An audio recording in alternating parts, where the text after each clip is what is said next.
નમસ્કાર, ઉજાસ ટીવીમાં હું પંકજ આપનું સ્વાગત કરું છું। આજના તારીખ 1 જુલાઈ અને બુધવારના અમેરિકાના મુખ્ય સમાચારમાં જોઈએ તો અમેરિકામાં વાહનનું લાયસન્સ ધરાવતા ગુજરાતીઓએ સાવધાન થઈ જવાની જરૂર છે। ટ્રમ્પ સરકારના નવા નિયમ પ્રમાણે H-1B સહિતના વિઝા ધારકો ફસાઈ શકે તેવો પ્લાન કરાયો છે। શા માટે આવું થશે તેની વિગતે વાત કરીશું। ઉપરાંતના સમાચારમાં જોઈએ તો અમેરિકામાં એક ભારતીય યુવકનું કરુણ મોત નીપજ્યું છે।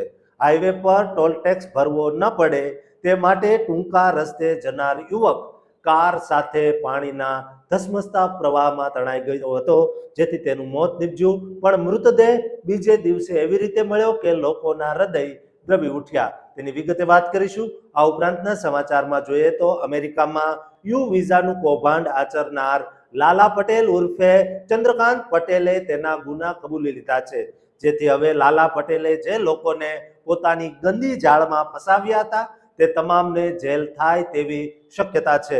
આવું શા માટે થશે તેની વિગતે વાત કરીશું। તો ચાલો તમામ સમાચાર જોઈએ વિસ્તારથી। અમેરિકાના ટેક્સાસ રાજ્યમાંથી ત્યાં રહેતા લાખો કાયદેસરના પ્રવાસીઓ અને ખાસ કરીને આઈટી કંપનીઓમાં નોકરી કરતા આપણા હજારો ગુજરાતી પરિવારોના હોશ ઉડાવી દે તેવા બહુ જ મોટા અને ચોંકાવનારા સમાચાર સામે આવ્યા છે, જે સમાચારના લીધે ટેક્સાસમાં રહેતા ભારતીયોના ભવિષ્ય પર બહુ મોટો પ્રશ્ન ઊભો થયો છે। અમેરિકાના ટેક્સાસ રાજ્યમાં વસતા H-1B, H-4, F-1 student visa ધરાવતા હજારો પ્રવાસીઓને હાલના દિવસોમાં પોતાનું ઓફિશિયલ ડ્રાઇવિંગ લાયસન્સ એટલે કે DL રિન્યુ કરાવવામાં બહુ જ મુશ્કેલીઓનો સામનો કરવો પડી રહ્યો છે। રેડી ન્યુમેન બ્રાઉન પીસી સંસ્થાના અતિ પ્રખ્યાત અમેરિકી ઇમિગ્રેશન એટર્ની એમિલી ન્યુમેને આ આખી વ્યવસ્થાને પ્રવાસીઓ માટે એક બહુ મોટો ખતરનાક ટ્રેપ એટલે કે સરકારી જાળ અથવા છટકું ગણાવ્યું છે, જે અમેરિકાના કેન્દ્રીય રિયલ આઈડીના કડક નિયમો સાથે સીધું જોડાયેલું છે। આ કટોકટી ભર્યા કેસની કાનૂની વિગત એવી છે કે Texas department of public safety એટલે કે DPS હવે પાસપોર્ટમાં રહેલા એક્સપાયર્ડ થઈ ચૂકેલા વિઝા સ્ટેમ્પને રિયલ આઈડી માટેના પ્રાઇમરી આઈડેન્ટિટી ડોક્યુમેન્ટ તરીકે સ્વીકારવાનો સત્તાવાર ઇનકાર કરી રહ્યું છે। કાનૂની રીતે જોવા જઈએ તો પાસપોર્ટ પર લાગેલો વિઝા સ્ટેમ્પ માત્ર અમેરિકાના એરપોર્ટ પરથી દેશની અંદર એન્ટ્રી કરવા માટે જ હોય છે, તે ક્યારેય પ્રવાસીનું વાસ્તવિક લીગલ સ્ટેટસ નક્કી નથી કરતો।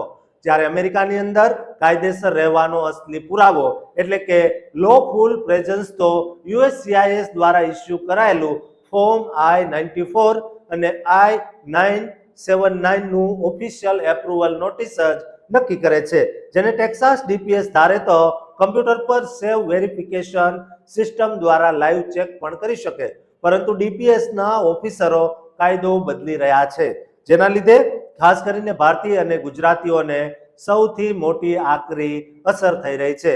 જેઓ અમેરિકાના અન્ય રાજ્યોમાંથી સ્થળાંતર કરીને હમણાં જ ટેક્સાસમાં રહેવા આવ્યા છે અથવા જેમણે USCIS પાસેથી કાયદેસર વિઝાનું એક્સટેન્શન તો મેળવી લીધું છે, પણ પાસપોર્ટ પર નવો સત્તાવાર સિક્કો એટલે કે સ્ટેમ્પિંગ કરાવ્યું નથી। પ્રવાસીઓ માટે પ્રેક્ટિકલ મુશ્કેલી એ છે કે નવું સ્ટેમ્પિંગ કરાવવા માટે તેમણે તાત્કાલિક ભારત જવું પડે તેમ છે, પણ ચાલુ જૂન જુલાઈ 2026ના મહિનામાં ભારતમાં આવેલી અમેરિકી એમ્બેસીઓમાં નવી એપોઇન્ટમેન્ટ મળવી અશક્ય છે અને વેઇટિંગ લિસ્ટ બહુ જ લાંબુ છે। આવી સ્થિતિમાં આઉટ ઓફ સ્ટેટ લાયસન્સ પણ કામ નથી આવતા। જોકે જેમના માટે EAD એટલે કે એમ્પ્લોયમેન્ટ ઓથોરાઇઝેશન ડોક્યુમેન્ટ ઉપલબ્ધ હોય તેમને થોડી કાનૂની મદદ મળી શકે છે। ન્યૂઝવીક અને રેડિટના ઓફિશિયલ ડેટા અનુસાર ટેક્સાસ DPSના જૂના નિયમમાં વેલિડ અથવા એક્સપાયર્ડ બંને વિઝા સ્વીકાર્ય હતા, પરંતુ હવે પ્રસ્તાવિત નવા સુધારા હેઠળ કાયદાના કાગળોમાંથી એક્સપાયર્ડ શબ્દ સત્તાવાર રીતે સાવ કાઢી નાખવામાં આવશે। એટર્ની એમિલી ન્યુમેને કડક સલાહ આપી છે કે વિઝા સ્ટેમ્પ વેલિડ હોય ત્યારે જ ટેક્સાસ DL માટે સત્તાવાર એપ્લાય કરી દેવું પડે અને જો ઓફિસરો ના પાડે તો સેવ વેરિફિકેશન માટે રૂબરૂ દબાણ કરવું તેમજ સરકારે આ કાળા કાયદા પર પબ્લિક કોમેન્ટ આપવા માટે આગામી 26 જુલાઈ 2026 સુધીની છેલ્લી મુદત આપી છે, જેથી તમામ પ્રવાસીઓએ DLD relay comment@dps.texas.gov પર સત્તાવાર મેલ કરીને પોતાનો આક્રોશ નોંધાવવો બહુ જ અનિવાર્ય છે.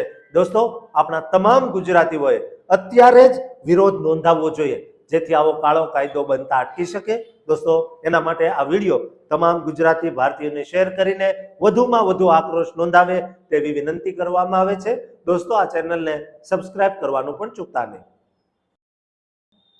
અમેરિકાના કેન્સાસ રાજ્યમાંથી ત્યાં વસતા લાખો ભારતીય પ્રવાસીઓ અને ખાસ કરીને આપણા ગુજરાતીઓ સહિત તેલુગુમાં કાળજું ધ્રુજાવી દે તેવા બહુ જ મોટા અતિશય દુઃખદ સમાચાર સામે આવ્યા છે, જે સમાચારના લીધે અમેરિકાના હાઈવે પર મુસાફરી કરતા ડ્રાઈવરોની સુરક્ષા પર બહુ મોટું જોખમ ઊભું થયું છે. અમેરિકાના કેન્સાસ રાજ્યના સમનર કાઉન્ટી વિસ્તારમાં આવેલા વેલિંગ્ટન ખાતે ઓલિવર રોડ પાસેના એક મોટા બ્રિજની નજીક ગત 27 જૂન 2026ને શનિવારના રોજ એક ભયાનક પૂરની હોનારત સર્જાઈ હતી, જ્યાં કમનસીબ કાર અચાનક ફ્લેશ ફ્લડ વોટર્સ એટલે કે પૂરના પ્રચંડ ધસમસતા પાણીના વહેણમાં તણાઈ ગઈ હતી. સ્થાનિક પ્રત્યક્ષદર્શીઓ એટલે કે વિટનેસે આ ભયાનક દ્રશ્ય પોતાની આંખો સામે જોયું હતું કે પાણીની અંદર કાર બહુ ઝડપથી વહી રહી છે અને તેની અંદર એક વ્યક્તિ લાચાર હાલતમાં ફસાયેલી છે. આ ઘટનાની જાણ થતાં જ વેલિંગ્ટન ફાયર ડિપાર્ટમેન્ટની ટીમ ઘટના સ્થળે દોડી ગઈ હતી, પરંતુ પાણીની ઝડપ અને તીવ્રતા એટલી બધી ભયાનક હતી કે બચાવ ટુકડીઓ પાણીની અંદર પ્રવેશવાની હિંમત પણ કરી શકી નહોતી. આ ભયાનક સસ્પેન્સ વચ્ચે Kansas highway petrol air unit, police helicopter અને હાઈટ્રેક ડ્રોન કેમેરાની મદદથી આખા વિસ્તારમાં મોટું સર્ચ ઓપરેશન શરૂ કરાયું હતું. કલાકોની કઠોર તપાસ બાદ રેસ્ક્યુ ટીમને પૂરના પાણીમાંથી તે કમનસીબ કાર તો મળી ગઈ, પરંતુ તેના ડ્રાઈવરનો કોઈ જ પત્તો ન લાગતા શનિવારની અંધારી રાત્રે આ સર્ચ ઓપરેશન અસ્થાયી રૂપે સ્થગિત કરવું પડ્યું હતું. ત્યારબાદ બીજા દિવસે 28 જૂન 2026ને રવિવારના રોજ બપોરે બરાબર 12:19 ઓલિવર રોડ પરથી આશરે 5 માઇલ એટલે કે 1/4 માઇલ દૂર નદીના નીચાણવાળા વહેણમાંથી તે યુવાનનો નિર્જીવ દેહ સત્તાવાર રીતે શોધી કાઢવામાં આવ્યો હતો. સમનર કાઉન્ટી શેરીફ ઓફિસે આ હૃદયદ્રાવક શબ મળવાની સત્તાવાર પુષ્ટિ કરી છે. આ અકસ્માતનો ભોગ બનેલા કમનસીબ ભારતીય યુવાનની ઓળખ વેંકટેશ ડોપલ્લાઉડી તરીકે થઈ છે, જેની ઉંમર માત્ર 33 વર્ષની હતી અને તેઓ મૂળ ભારતના આંધ્રપ્રદેશ રાજ્યના બાપટલ્લા જિલ્લાના પરચુર મંડળમાં આવેલા દેવરાપલ્લી ગામના વતની હતા. વેંકટેશ અમેરિકાના નેબ્રાસ્કા રાજ્યના ઓમાહામાં આવેલા એલ્કહોન વિસ્તારમાં રહેતા હતા અને ત્યાં એક પ્રતિષ્ઠિત માસ્ટર્સ ગ્રેજ્યુએટ થઈને IT પ્રોફેશનલ તરીકે નોકરી કરતા હતા. આ અકસ્માત પાછળનું અસલી કારણ એવું સામે આવ્યું છે કે વેંકટેશ હ્યુસ્ટનથી પોતાના ઘર નેબ્રાસ્કા તરફ કાર લઈને એકલા જઈ રહ્યા હતા અને મુસાફરી દરમિયાન તેમણે કોઈ મોટો ટોલ ટેક્સ વાળો હાઈવે રોડ પસંદ કરવાને બદલે સાવ નાનો અને લોકલ નોન ટોલ રૂટ પસંદ કર્યો હતો, જેના લીધે તેઓ કેન્સાસના સ્થાનિક રોડ પર ભયાનક ફ્લેશ ફ્લડ એટલે કે ભયાનક અચાનક આવેલા પૂરના પાણીમાં ફસાઈ ગયા હતા. તે સમયે કેન્સાસના આખા સ્ટેટમાં હવામાન વિભાગ દ્વારા ભારે વરસાદ અને ભયાનક પૂરના સત્તાવાર એલર્ટ જાહેર કરાયા હતા અને સતત મુશળધાર વરસાદ પડી રહ્યો હતો. વેંકટેશનું તે સમયે કેન્સાસમાં આવવાનું અસલી કારણ હજુ સુધી સ્પષ્ટ થયું નથી, પણ સંભવતઃ તેઓ પોતાની લાંબી મુસાફરી દરમિયાન જ ત્યાંથી પસાર થઈ રહ્યા હતા. આ કમનસીબ ખબર મળતા જ ભારતમાં રહેતા તેમના પરિવાર પર દુઃખનું આભ તૂટી પડ્યું છે અને તેમણે સ્થાનિક રાજકીય નેતાઓનો સંપર્ક કર્યો છે. હ્યુસ્ટનમાં આવેલા ભારતના દૂતાવાસ એટલે કે કોન્સ્યુલેટ જનરલ ઓફ ઇન્ડિયાએ પણ આ તેજસ્વી યુવાનના કમનસીબ મોત પર ઊંડો સત્તાવાર શોક અને દુઃખ વ્યક્ત કર્યું છે. ટાઈમ્સ એવું કહે છે કે મીડિયા રિપોર્ટ અનુસાર આ ઘટના પૂરા વિશ્વમાં વસતા પ્રવાસીઓને ખરાબ હવામાનના ડ્રાઇવિંગ ન કરવા માટે બહુ મોટી લાલબત્તી સમાન કાનૂની બોધપાઠ આપે છે. દોસ્તો, ક્યારેય હાઈવે છોડીને ટૂંકો રસ્તો ન પસંદ કરતા, તમે કાર ચલાવતા હો કે અન્ય વાહન. દોસ્તો, જે લોકો વાહન ચલાવે છે તેમને આ વિડીયો શેર કરજો અને એમને સતર્ક સાથે સાવધાન કરવાનું પણ ચૂકતા નહીં અને આ ચેનલને સબસ્ક્રાઇબ કરવાનું ભૂલશો નહીં. અમેરિકાના લુસિયાના રાજ્યમાંથી ત્યાં વસતા ગુજરાતીઓ અને સમગ્ર ઇમિગ્રન્ટ સમાજને ચોંકાવી મૂકે તેવા મોટા સમાચાર, ગુનાહિત સમાચાર સામે આવ્યા છે, જેના લીધે પ્રવાસીઓની સુરક્ષા પર બહુ મોટો પ્રશ્ન ઊભો થયો છે. લુસિયાનાના ઓકડેલ વિસ્તારમાં સબવે ફ્રેન્ચાઇઝી ચલાવતા 40 વર્ષના ગુજરાતી પટેલ ચંદ્રકાંત પટેલે વિઝા મેળવવા માટે અમેરિકાના કાયદા અને પોલીસ વિભાગ સાથે મળીને ભયાનક છેતરપિંડી આચરવાના રચેલા ગુનાહિત કાવતરામાં વેસ્ટર્ન ડિસ્ટ્રિક્ટ ઓફ લુસિયાનાની ફેડરલ કોર્ટમાં પોતાનો ગંભીર ગુનો લાલા પટેલે સત્તાવાર રીતે સ્વીકારી લીધો છે, એટલે કે ગિલ્ટી પ્લીડ કરી લીધી છે. ચંદ્રકાંત પટેલે ગત 29 મેના રોજ અદાલતમાં વિઝા ફ્રોડ કરવાનું કાવતરું રચવાના એક કાઉન્ટ અને મની લોન્ડરિંગના ગંભીર કાઉન્ટ હેઠળ પોતાની અસલી ભૂમિકાનો સ્વીકાર કર્યો છે. ફેડરલ પ્રોસિક્યુટર્સ અનુસાર આ આખું ગેરકાનૂની રેકેટ ડિસેમ્બર 2015 થી લઈને જુલાઈ 2025 સુધી પૂરા 10 વર્ષ સુધી બહુ જ શાતિર રીતે અમેરિકામાં ઓપરેટ કરવામાં આવ્યું હતું.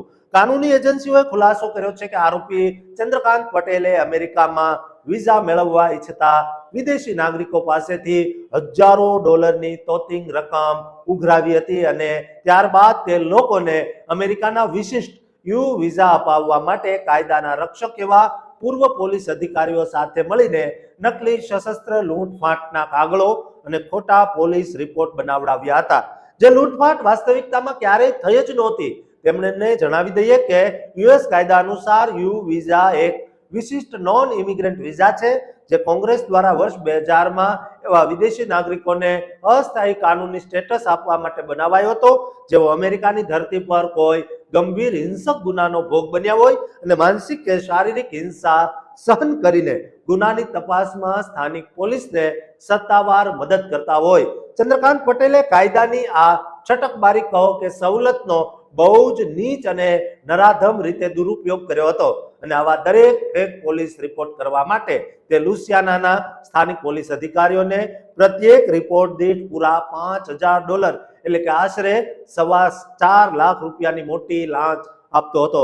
એટલું જ નહીં, પણ ફેબ્રુઆરી 2025માં ચંદ્રકાંત પટેલે રેપિડ પેરિસ શેરીફ ઓફિસના એક એજન્ટને પણ વધુ એક નકલી રિપોર્ટ મેળવવા માટે પૂરા $5000ની લાંચ આપવાની કોશિશ કરી હતી. હાઈ પ્રોફાઇલ ઇમિગ્રેશન કૌભાંડમાં ફેડરલ ગ્રાન્ડ જ્યુરી દ્વારા 2 જુલાઈ 2025ના રોજ કુલ 5 મોટા આરોપીઓ સામે સત્તાવાર ચાર્જશીટ દાખલ કરાઈ હતી, જેમાં ચંદ્રકાંત પટેલ ઉપરાંત અમેરિકાના 4 મોટા પૂર્વ પોલીસ અધિકારીઓ સામેલ છે, જેના સત્તાવાર નામો ફોરેસ્ટ હિલ્સના પૂર્વ પોલીસ ચીફ ગ્લિન ડિક્સન, ઓકડેલના પૂર્વ પોલીસ ચીફ ડેલ ડોયલ, ઓકડેલના પૂર્વ માર્શલ માઇકલ સ્લેની અને ગ્લેન મોરાના પૂર્વ પોલીસ ચીફ ટેબો ઓનિશિયા છે, જેમણે પોતાના સરકારી પદનો દુરુપયોગ કરીને આ નકલી રિપોર્ટ બનાવ્યા હતા. આ ચારેય અફસરોએ પણ કોર્ટમાં પોતાના ગુના સ્વીકારી લીધા છે, જેમાં ગ્લિન ડિક્સને ગત 4 જૂને અને બાકીના ત્રણેય અધિકારીઓએ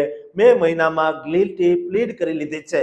યુએસ એટર્ની જ્વાર્ચેરી કેલરે આ કેસ અંગે આક્રોશ વ્યક્ત કરતા જણાવ્યું કે આ કૌભાંડે પ્રજાના વિશ્વાસને તોડ્યો છે.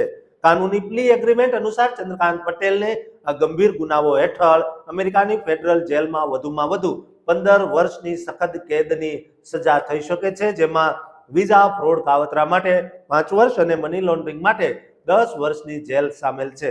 અને સાથે જ આ કાળા કૌભાંડમાંથી કમાયેલી તેની અનેક મિલકતો, બેંક એકાઉન્ટ્સ, સોનાના બિસ્કિટ એટલે કે ગોલ્ડ બાર્સ, મોંઘી જ્વેલરી, તમામ અસ્કયામતો સરકાર સત્તાવાર કાયદેસર રીતે જપ્ત કરી રહી છે, જે ચાલુ જુલાઈ 2026ના મહિનામાં આખા અમેરિકામાં વસતા ગુજરાતીઓ માટે બહુ મોટો બોધપાઠ સમાન છે. દોસ્તો, ઘણા ગુજરાતીઓ ચંદ્રકાંત પટેલની આ નીચ હરકતનો ભોગ બનીને યુ વિઝા મેળવી ચૂક્યા છે. હવે તેમનો વારો પણ આવી શકે તેમ છે, માટે એ લોકોને પણ સાવધ કરવા આ વિડીયો શેર કરજો. તમામ ગુજરાતીઓને શેર કરજો કે આવી કોઈ પણ ગુનાહિત પ્રવૃત્તિઓમાં ક્યારેય સામેલ ન થાય. દોસ્તો, આ ચેનલને સબસ્ક્રાઇબ કરવાનું પણ ચૂકતા નહીં.